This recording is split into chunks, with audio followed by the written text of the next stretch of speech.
patch 14.4 brought some exciting changes to Teamfight Tactics, and today we're diving into one of the biggest beneficiaries, the Rapid-Fire comp. We are currently placed in the Challenger League, and here, the opponents are very competitive. So in order to sustain, we have to adapt to the evolving meta. Now, let's examine the build layout. This comp thrives on the Rapid-Fire synergy complemented by the Guardian in the front line. Rapid-Fire received some significant buffs, making it a strong contender in the current meta. We'll play 5 Rapid-Fire units, featuring either one of Jinx, Aphelios, or Senna as our 3-star carries, with Caitlyn and Lucian as the late-game carry. One of them will be our Rapid-Fire headliner. Additionally, we'll incorporate synergies like Guardian for a solid frontline and Pump to make use of the shop refreshes. Let's break down everything you need to know in this comp with reference to one of our gameplay. Without any ado, let's jump right into the gameplay. The game started off with the augment payout portal. Straight away, I got the Jinx with the Rapid-Fire headliner. Let's have a quick econ management tip now. There are 2 ways to play the early game: either go hard on a losing streak, stack gold, level up,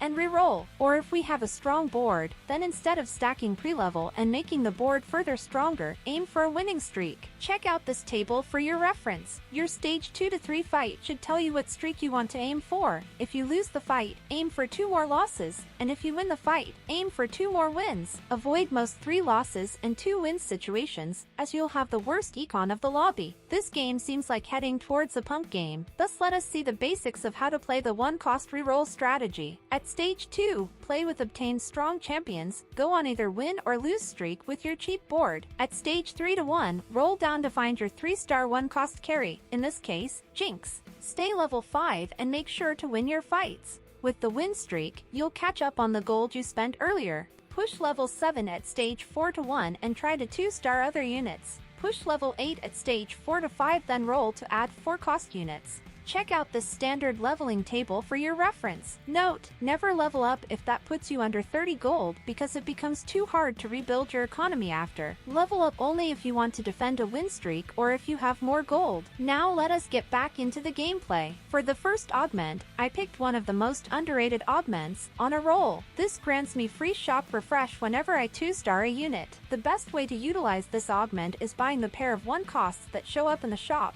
then sell them after 2-starring and repeat the same. As we are in a losing streak, we get the carousel priority. Check this rerolling phase to know how I am utilizing my augment. We piled up many copies of 1-cost here. In between, I crafted a Rage Blade for Jinx. See how quick my units are getting into 2 stars.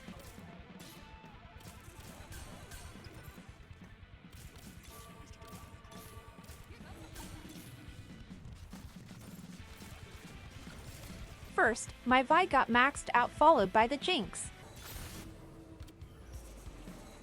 For the second augment, I got Ramping Rhythm, the best choice to play this comp. As we already maxed out Jinx and to have a win streak, I moved to level 6.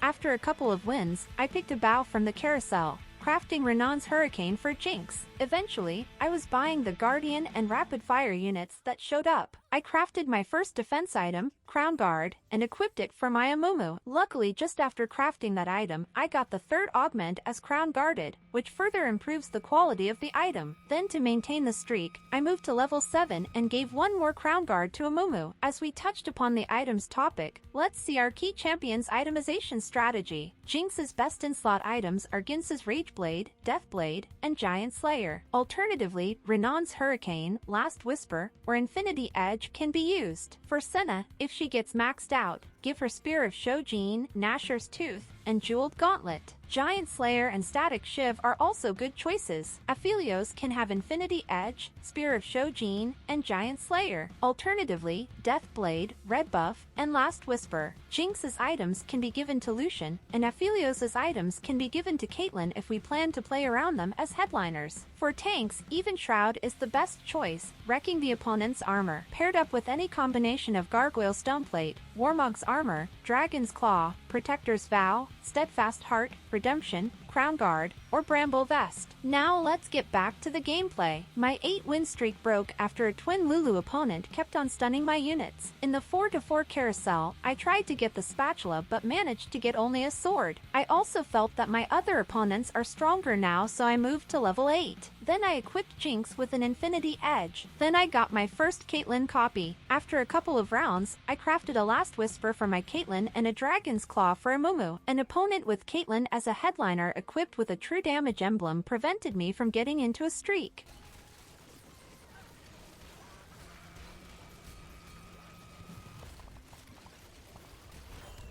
In the 5-4 carousel, I picked a Warmog's Armor to strengthen my defense and get more time for my rapid-fire units to stack. With Jinx doing tons of damage, I got into the top 4 comfortably. After the monster round, I gave a red buff to Caitlyn. Still competing against level 9 boards was difficult. As I was down to 19 HP, I moved to level 9. Once I got the Lucian, I planned to activate the 6 rapid-fire synergy, for which I had to remove Vi and Twitch. At least it helped me win in the next round.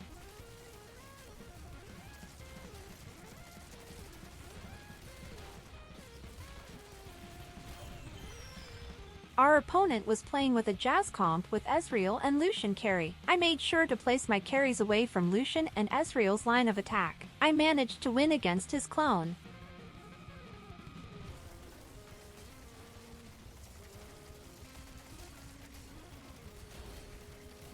For a stronger front line, I picked a Bramble Vest from the 6-4 carousel and gave it to Thresh, and I won one more round with our backline featuring Jinx, Caitlyn, and Lucian doing massive damage. In the 6-6 round, I eliminated another Jazz opponent and it was down to the final 2 players. Before the final round, let's have a quick summary of how to play this comp effectively. In the early game, play around Jinx or any tank headliner. Pick Jinx headliner only if it is rapid fire, and roll being in level 4 or 5, which has the best odds for 1 cost unit. If Jinx is contested, then don't try to 3-star her, just focus on good econ. In the mid-game, play with 4 rapid fire and 4 guardian. Both Senna or Aphelios rapid fire headliners are decent options. In the end game, after moving to level 9, play 4 guardian with 6 rapid fire. Let's get back to the final round. I got a Yorick 2 with a Bloodthirster and Warmog's Armor on him. It was all about positioning now. I made sure to keep my Jinx out of reach of the opponent's Lucian and Ezreal, but unfortunately, the second augment of the opponent, Vampirism, gave additional health and Omnivamp for the opponent's units, which resulted in a close encounter going against me. In these challenger lobbies, it is all about flexibility in the final stages along with positioning separating us from an average player. That brings us to the end of this video. Hope you have learned something new, and do try it out and let us know in the comments. For more gameplay analysis and challenger contents, subscribe to our channel, Item Swap.